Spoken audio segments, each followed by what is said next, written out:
And as far as those federal funding cuts continuing, leaving some agencies across the country with questions of what's to come next and how will they operate.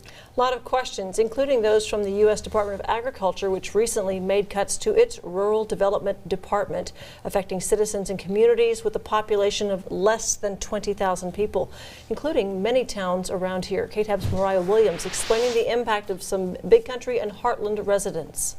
I don't know where those people are going to turn for help. Doug Berry came to work at the U.S. Department of Agriculture to a termination letter on Friday after working there for almost 2 years. In terms of if you're looking at it as a cost-saving measure, I was an intern. I was the lowest paid person in that office. He joined people across the nation receiving the news their position in the Rural Development Department was gone.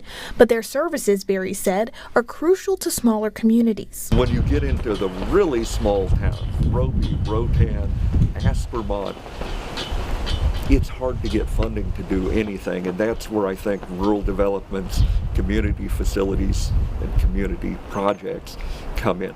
Helping smaller towns get grant and loan assistance, something Berry says would not be possible without their office, like the city of Vernon near Wichita Falls. Vernon needs a new fire truck. Fire trucks cost $1 million.